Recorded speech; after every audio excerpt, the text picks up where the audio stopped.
All right, well, welcome back to another video specifically on how to integrate AI into the practice. And in this one, we're going to talk about planning and preparation. Leif, I asked you to come on because you're dealing with this on a regular basis with customers.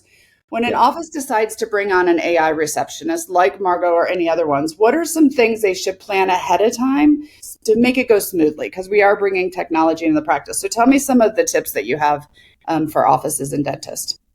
Depending on the type of AI that you're looking to integrate, there's different levels that you'll need to kind of prepare your team and prepare your staff. What I'd like to think of that as is this going to be an AI that your patients are also interacting with, or is it just an AI for your team just to help with their office duties? So starting with the first one, if it's a patient interaction, my biggest recommendation is make sure your team understands what the patient interaction is. That way, when a patient comes in and they have questions or they talked with it and they just want to ask about it, it doesn't catch your team off guard and they can communicate, and it makes it seem like your team and your office is working in unison to provide the best patient experience, which is what AI is all about. AI is the technology with the same goal that we've always had of let's provide the best care possible. I love what you just said about AI as the technology. I think a lot of times we have this buzzword idea about AI and it kind of scares people. So can you speak to a minute or two more about just that with like talking about technology and what it really is so that we can help our team? Because maybe our team might be a little nervous about it. Oh yeah, absolutely. So AI is definitely the buzzword right now. And one of the bigger concerns that a lot of people have when you start bringing in AI and artificial intelligence is, I don't want it to take my job. Mm-hmm. And the reality is you're not going to be able to replace the human to human interaction with anything that you do. What the process we're working with now, it's human in the loop. So the idea is let AI do the tasks that it does well. That's taking down information, making summaries, keeping track of what's going on, and taking notes. That way your team can focus. They're not in a conversation with the patient. They're not sitting there trying to scribble down what they're talking about so that they can then write it back into their patient software. Mm-hmm. They know that AI is going to take care of it for them, so they can be more present there for the patient and make sure that they have the care they need and they're understanding the patient's needs so that the patient gets the care that they're looking for. Mm-hmm. And then with kind of along the same lines is what we want to do is, as you're interacting with AI, let's get information back to your team so that they can verify it. Right now, we want them to check up. We want them to be there to make the critical decisions, but let's focus on getting them the information that they need and not just an overwhelming amount of information that they can take or leave and isn't really useful, because that's just a waste of time altogether. It is truly the tool behind let's save some time. Exactly. So back to the planning then. So I'm glad that you explained it the way you did. We aren't taking humans out of this. So you said communicate with the team, communicate with the patients, or how they're going to communicate with the patient. But now, how do we plan for what the human's going to do? And like you said, I mean, AI can like do the notes, but the human's got to monitor what's happening. So how does an office plan for that? Yeah. So my suggestion, and what we've seen with a lot of our clients that have gone live, is a lot of the unknowns and a lot of the interactions that kind of throw the AI agent off, we can discover in the first couple weeks. There's always going to be edge case calls. So you're always going to have the type of call that you get maybe once a month, and the AI can take a message. It's not going to have a ton of context there because it's such an infrequent call. Where it's really going to shine is with the calls you get 5 times a day. And that is very much by design. Let it take its message, make sure that your team understands that that's the purpose of it with those edge case calls. And then their job and the bigger part of their role is to step in and provide that unique human aspect to deal with the edge cases, as well as the nuance to the dental industry to make sure the patients are comfortable. And then on the flip side to that, if it is a common call like, hey, I just saw you guys online, I wanted to schedule an appointment, then with our AI agent, or collect some information, send that back to your team so that your team can plan the call a little bit in advance, but then again, provide that human element and answer those edge case questions and the relationship building side of it that's so important to so many offices out there. You said it's going to take a little bit of time. I kind of thought immediately when you said that it's sort of like a new employee. Like you're not going to let a new employee go. There's going to be edge cases on that. So how do you determine what is like everyday questions versus edge cases, and then how do you handle that, with technology versus with a new employee? Yeah, no, that's a great question. So it is very similar to a new employee. That's something that blew me away when we started training these AI agents, is how similar the learning process is to training a new employee. It can be a little bit faster, especially with the calls you see frequently, but where it's similar is they learn best from experience. You can only provide so much context when you're giving prompts, when you're training a new employee, but they're going to get way more context when they're actually on the phone with a patient and they can hear the questions that are asked and better understand, oh, when they ask that question, it refers to this topic. And then similar to like with a new employee, you wouldn't sit them at the front desk with a phone and go sit in the back office and never listen to them on a call. As you're walking around, if you walk past the front desk and they say something that sounds a little off or that a better way to answer, you would just correct that. You would say, hey, next time you're in that situation, because now they understand the full context, try addressing it in this manner and hit these key points. We want to do the same thing with the agent. So we've done that a lot with the majority of calls that an office sees, but with the unique calls, that's where we like to let the interaction between my team and the office shine, and just reach out to us, let us know how you would like it handled, and we'll handle prompting the agent to get that result with calls in the future. What I like to say is the best part about AI is once you get it to understand what you want, you really don't have to keep teaching it the same thing. Whereas with human team members, you're constantly going back and be like, hey, we talked about this last week. Didn't it work well? And have to bring them back.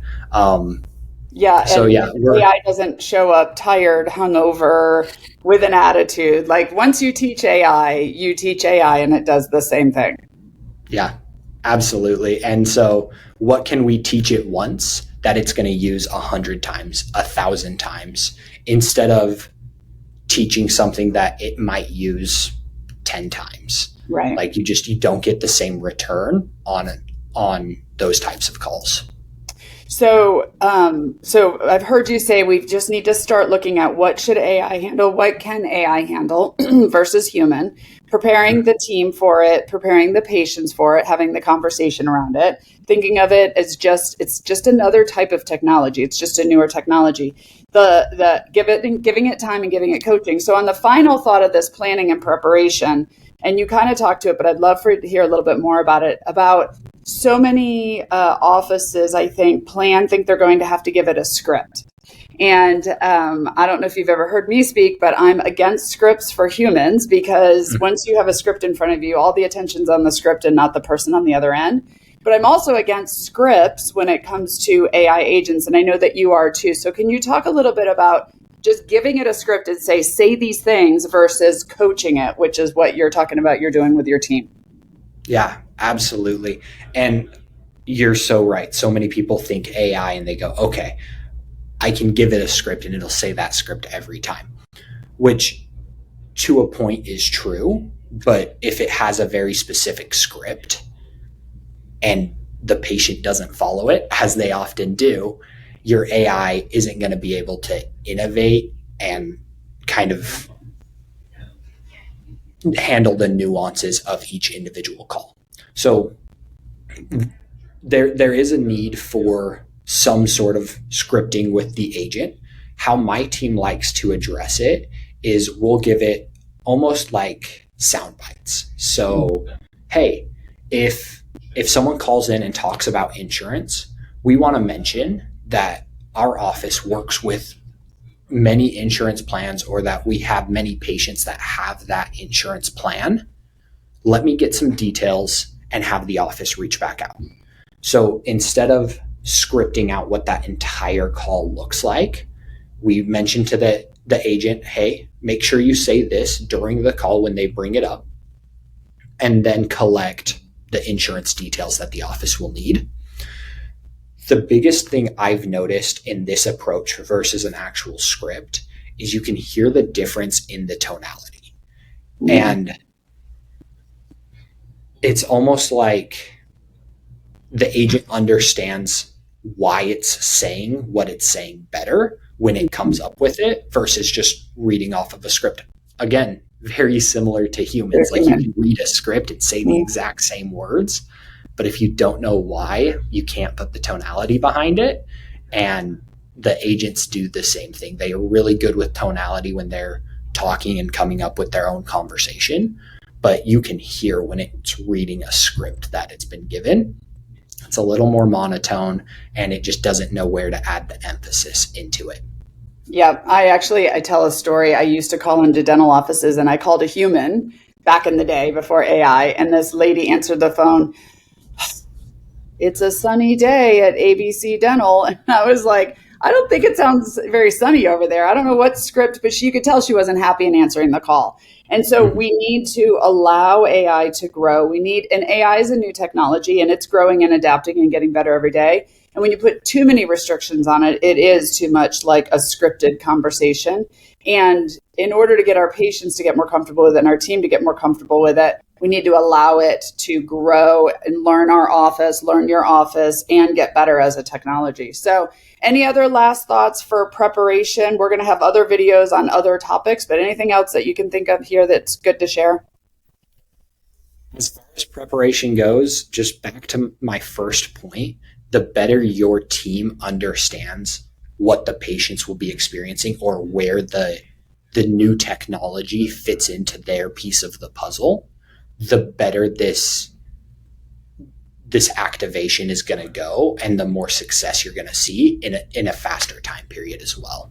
And that just goes back to communication, which is the key to so many things in life. For sure. And then my added part on this would be to also consider, why are you even getting AI? What problem are you trying to solve? When your team understands that we're trying to, like in our case, 30% of calls are missed. So wouldn't it be better to have AI get those calls versus people hanging up on voicemails or not leaving messages? So when the team understands why, and it takes a little bit off their plate, they're a little more likely to be okay to try the new technology or the new system or the new thing that you're implementing. So thank you, Leif. We will see you on a future video talking about other things when AI and practices. Sounds good. I'm super excited. Thank you, Laura. Good job. How'd that feel? Good. All right. Did you like it? Is that what you were looking for? Yep. And in this one, like this next one, I want to talk about successes. And I know it's early, and we're gonna continue this conversation because 6 months from now we're gonna have new things to talk about. But at this point, like if you have specific stories or offices or like the things that you say that are going well. And then the one thing that I caught myself is I said dental office, and I really shouldn't say just that because this could also get into optometry and vets and all the things. So I'm going to try to talk about it more general, but you did great. Awesome. All right.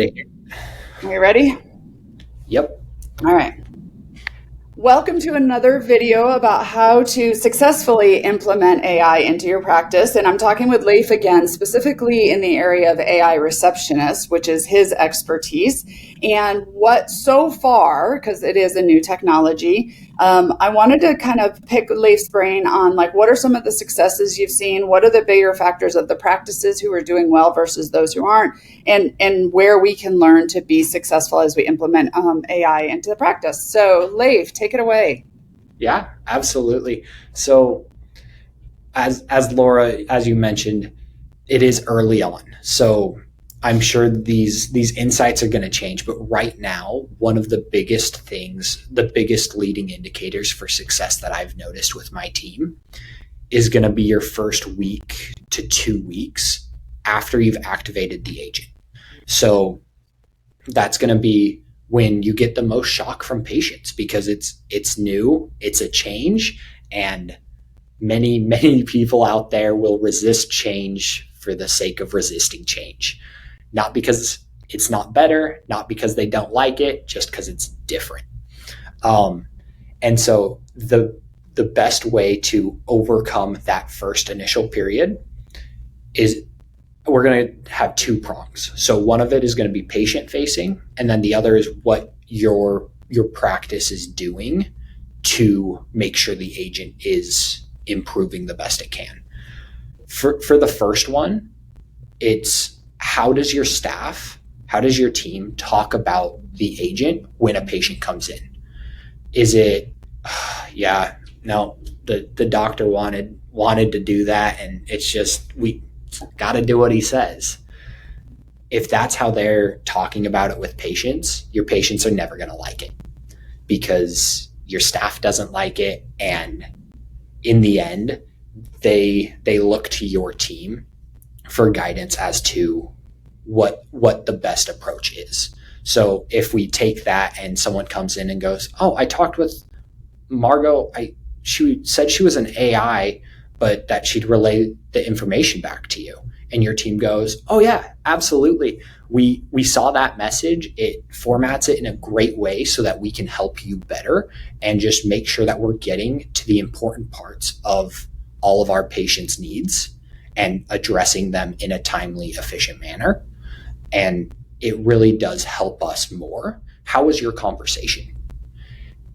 Allowing the patient to give their feedback because their feedback is an important part of this, and we want to know about it as much as your office does so that we can make sure it's improving, but also just making sure that they feel heard at your practice. And then the second prong is that first week to 2 weeks is where the agent gets blindsided the most. It's seeing real calls from real patients for the first time. They're going to throw things at the agent that we didn't think to test, that during the testing period, the office didn't think to ask. And some of those are going to be edge cases that the agent's just going to take a message, relay it back to the office, and we need that human interaction to deal with it in an efficient manner. But others, and the more important key to this, is the ones that we just forgot about. And we can add in those promptings. So if it is a question you get frequently, like say you specialize in a certain procedure and someone calls and asks about that procedure and Margo goes, "Oh, I'm not really sure. Let me get some information, have the office reach back out." It's not a terrible interaction, but we can change that to be, "Oh yeah, no, our doctor specializes in that and has 25 years of experience. Let me get some information and have the team reach out to explain what it would look like for you." The reason we want frequently asked questions is because once we train the agent, it can do it 1,000 times. So let's focus on the things that it will do 1,000 times and not the things it's going to do once or twice. After activation, the first week to 2 weeks is the biggest leading indicator for success and how involved your team and the training of the agent is.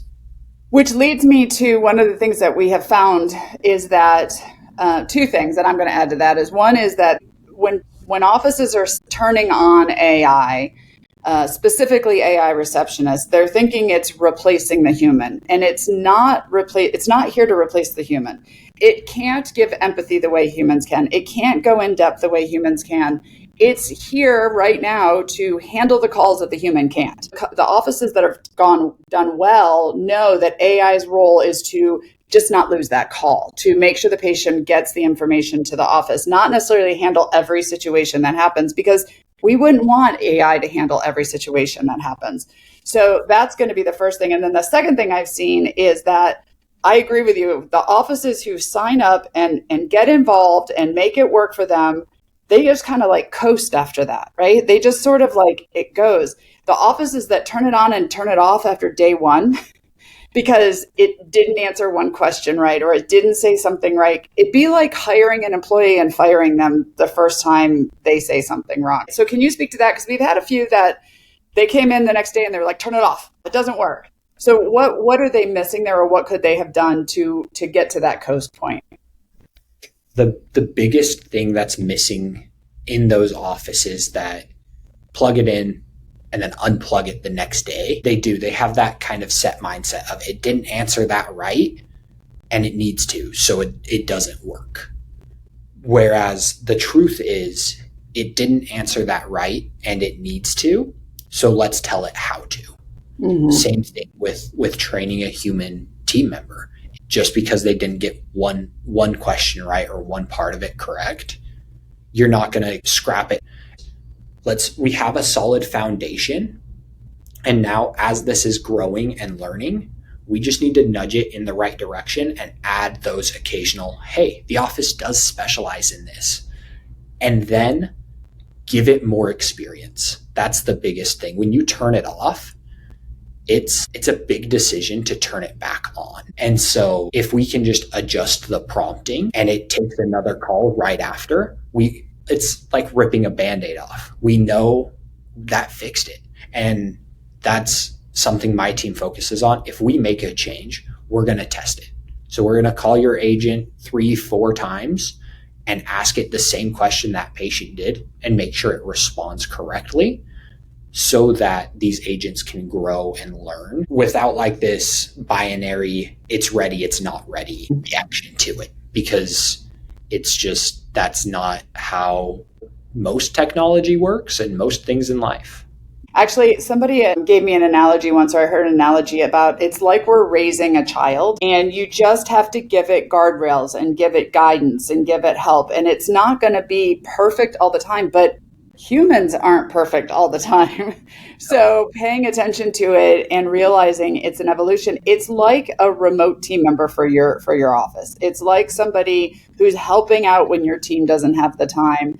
And on top of it, like you're saying, Leif, when you work with a company that can help guide it on the other end. And part of the reason that I'm doing these series with you is to guide it for medical and dental practices and to help it answer those questions that we get that they might not get at a hair salon or something, right? It really needs to understand our industries and then really just guide it and coach it. And it's going to get better. The technology, I mean, can you speak to that of just, you've seen the technology? The technology, specifically AI, is so new to everyone. We're building the playbook as we're activating these agents. And so what we need to do is make sure that as we write this playbook, we keep the goal in mind. So that's the patient interaction and the information back to the office. If those two things are solid, that's what current technology allows for AI. As it evolves, we don't know what it'll look like exactly yet, but let's make sure we work with what we can now to build a solid foundation. And then we can just plug these pieces in instead of trying to rush and build a whole pyramid and then realizing we didn't place a stone in the foundation properly and the whole thing's just unstable. So let's make sure that foundation is solid and we can build upon it as technology allows. And in my experience in this last month and a half, I think the conversations that we're having and the issues we're facing in 3 months, 6 months, a year are going to be entirely different. Like, we're not even going to be talking about how do you activate it. We're going to be talking about, okay, how does it know how much time to take up on the schedule? And that's just the reality of technology and growth. I think the three most important things that you have in your practice in the front office is your phones, your insurance, and your schedule, and or your financials and your schedule. And you wouldn't start three new employees at the same time and say, okay, go have at it, right? So what Leif is saying, I totally agree with. Let's get this one employee really good. Receptionist is an easy one. AI notes is super easy because it summarizes conversations. The phones are easier to start with. And then we'll grow into the other areas in your practice as your team gets more used to it, as you get used to it, as your patients get used to it, and as the technology grows. The last thought on this, really, for the offices that are successful at this, what are any other things that you're seeing about how they really understand what AI should be doing and can be doing for their practice, and how it's taking the load off of their team that gets them more willing to move forward in this? Because we're really, those who are doing this are early adopters, really, when it comes to technology. Absolutely. The early adopters and those who have that mindset are by far the ones succeeding the most right now.